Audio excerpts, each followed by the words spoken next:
Hello po mga kababayan. Dito ulit tayo sa ating laugh trip ngani.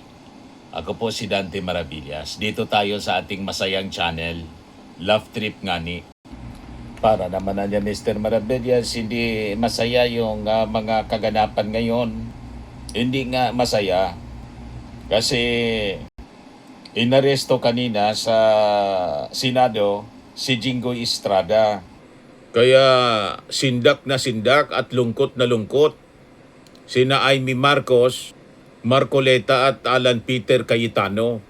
Ito yung mga itsura mga kababayan na talagang maniwala tayo na the Senate is under attack. O diba, mga kababayan? Yun ang tunay na itsura ng mga muka na masasabi natin, maniwala tayo that the Senate is under attack.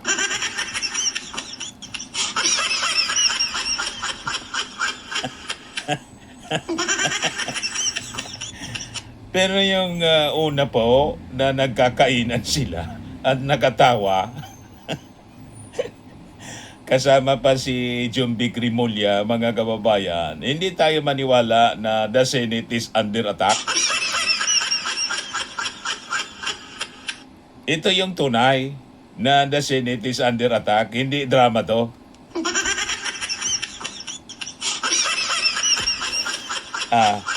Nagipag-away pa nga si nagipag-away pa si Alan Peter Cayetano na wag daw mga kababayan aristuhin sa loob ng Senado si Jinggoy Estrada. Yan panoorin natin. Usapan na niya natin sa labas.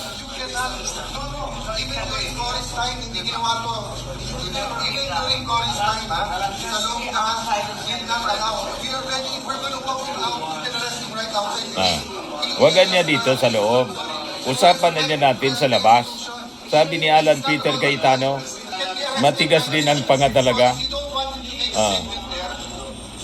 Nagipag-diskusyon siya kay John B. Rimulya at sa mga PNP CIDG members.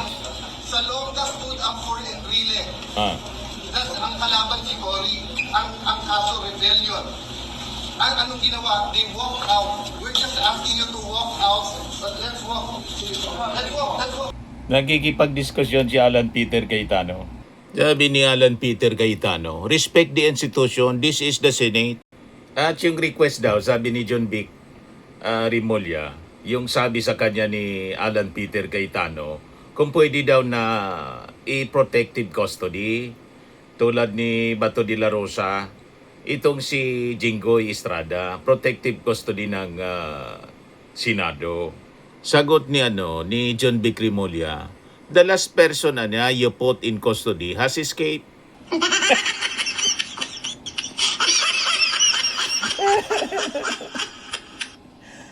Si Bato de la Rosa niya. Kaya you lost niya your privilege na mag-protective custody ng isang senador na may warrant of arrest. Kasi niya yung protective custody ninyo, si Bato, nakatakas. Nakatakas, pinatakas.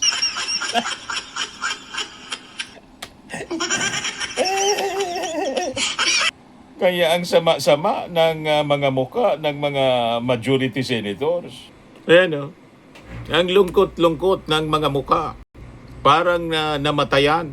Ito talaga ang muka na under attack. The Senate is under attack.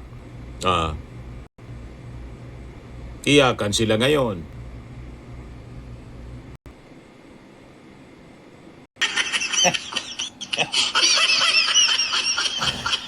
Diba? Mga kababayan, hindi niya pinakinggan Mr. Maravillas yung panalangin ni Alan Peter Cayetano.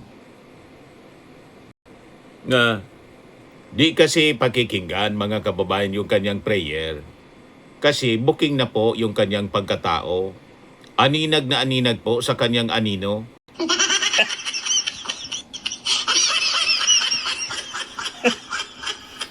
Nakita ninyo yung kanyang anino? Di ba mostrado masyado?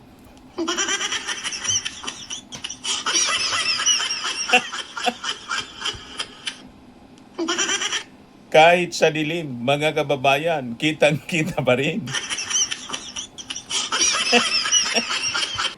Klarado po ang manifestation ng anino.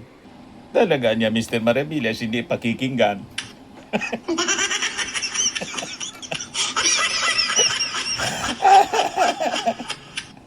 O, di ba, mga kababayan? Pero kanina mga kababayan, before ng pag-surrender or arrest kay kay Jingo Estrada, nagkakagulo yung media sa pagbabalita nang ilabas yung warrant of arrest ng 5th Division ng Sandigan Bayan.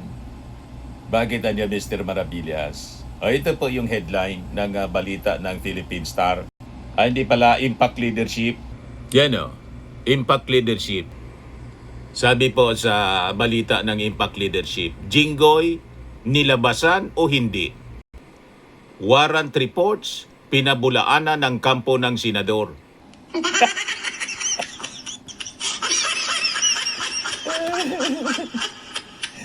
Makita niya, Mr. Maravillas, ganun yung pagkasulat ng headline. Jinggoy, nilabasan o hindi?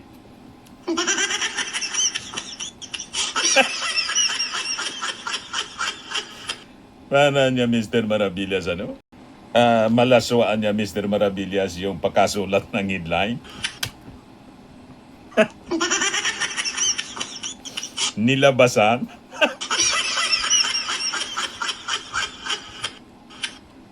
Hindi ko maintindihan po kung bakit ganun yung pagkasulat ng reporter. Talagang malaswa yung dating.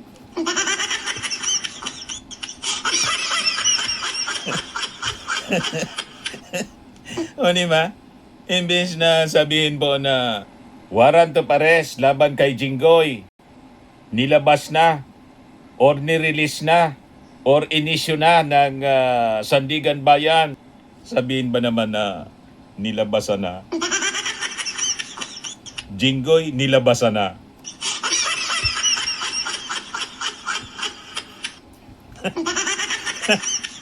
Malaswa talaga po ang dating.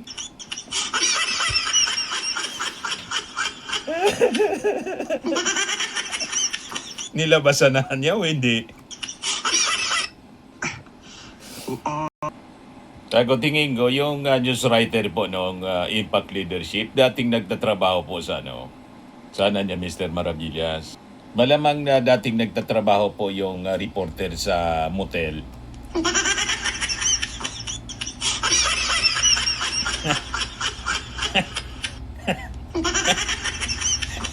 Di ba? Mga kababayan? Dating romboy sa motel.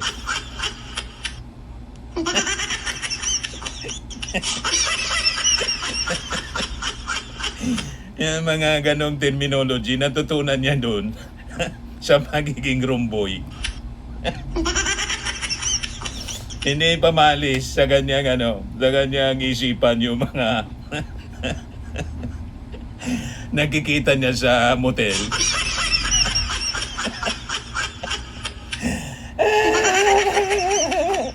Alang yan talaga itong Impact Leadership kung saan po pulot ng ganong terminology. Double meaning.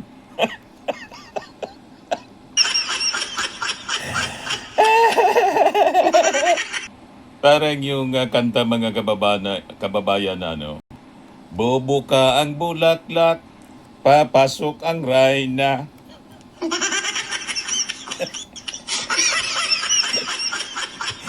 Bom silaya, bom siyaya, bom ye. Bom siyaya, bom ye. Ano ba? Mga kababayan, mga kantang may double meaning. Ito na si Jinggoy. Bata niya, Mr. Maravillas, parang nakadamit Superman, pero ang marka, P. May letrang P. Ano niya, Mr. Maravillas, ang ibig sabihin ng letrang P? Yan pa po. Di super plunder.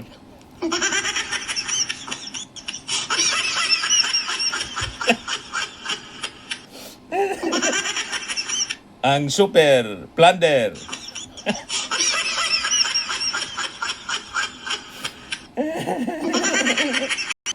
ST pala. Plunderer pala. Super plunderer. Yung kaso, plunder. Di siyempre, yung nagkakommit ng kasong plunder, plunderer.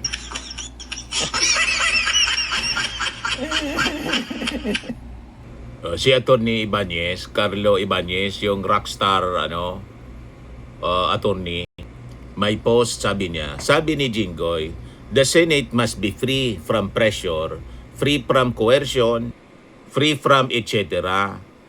Pero siya hindi na free.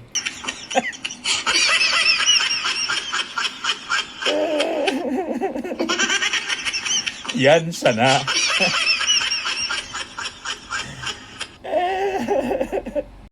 Pero at least, mga kababayan, kaya hindi natuloy yung sesyon kanina. Hindi na nakapag-sesyon. Kasi one for all for one yung mga Senate majority members. Nandun sila lahat sumama.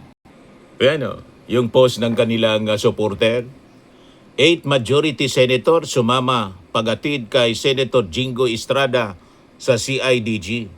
Walang iwanan. Kaya namuti yung mata ng Senate minority po sa kakahintay. Kasi hindi man po pwedeng preside ang Senate minority. Siyempre, ang dapat na mag-preside si Alan Peter Cayetano. So, kasama siya sa doon nagatid kay Jinggoy. So, paano na yan, Mr. Maravillas, kung laging ganon? Anyway, marami sa kanila talaga ay naharap sa kasong plunder. So, baka matuluyan na po yung plano nilang work from jail.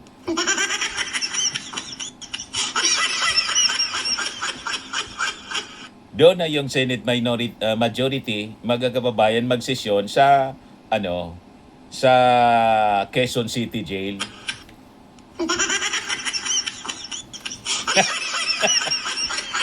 O, di ba? Walang iwanan daw sabi. O, ito siya, mga kababayan. Walang dumating sa Senate majority. Sabi dito, the majority block, inunang samahan ang kalyado bago ang trabaho, hanep. O, diba? Mga kababayan, ganun talaga. O ngayon, si Alan Peter Cayetano may appeal sa kanyang mga kasama sa Senado, pati sa Senate minority. Ayan, to my colleagues in the minority, will you stand for the Senate independence?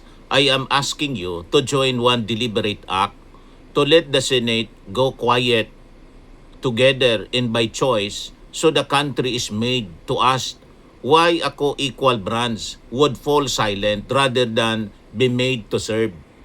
So, nag-appeal ng sympathy, mga kababayan, from the Senate minority, si Alan Peter Cayetano, kasi yung Senado, yung linya niya, narrative niyang the Senate is under attack, ay tuloy-tuloy pa rin.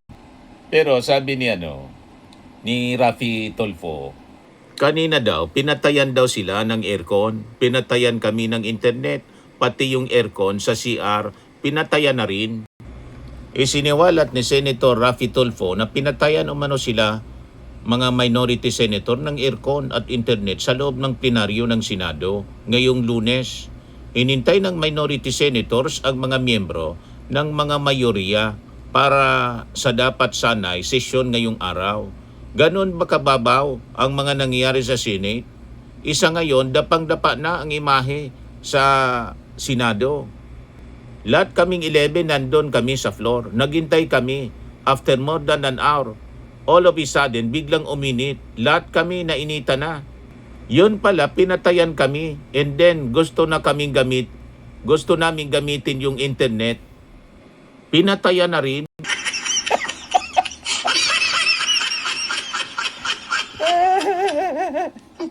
So si Alan Peter Cayetano humihingi ng sympathy mula sa minority. Pero pinatayan pala ng internet, pati ng kuryente.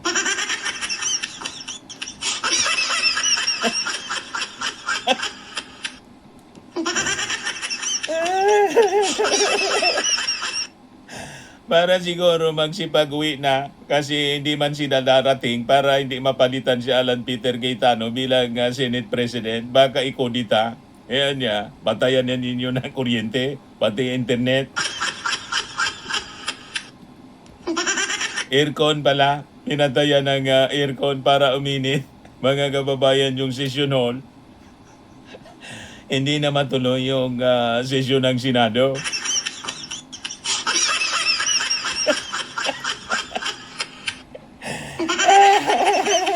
Sinambutahin mga kababayan yung session hall ng ginawang impyerno. Yung Senate hall ng sa Senado.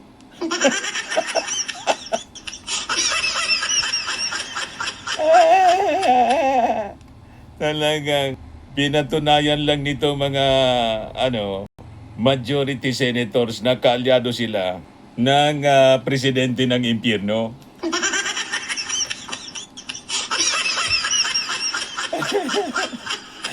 Ginawang impyerno yung Senado kasi kaalyado sila nung kumakanta ng "Kami ang apoy na hindi mapatay."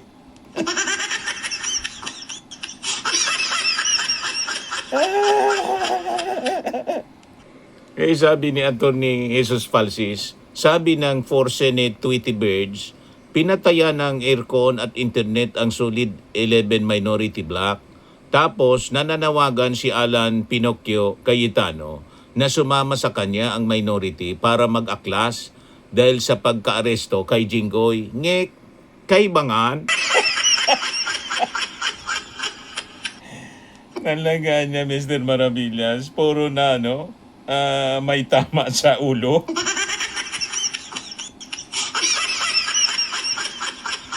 Nawa po sa ugali ni Sara Duterte, yung presidente nila ng impyerno.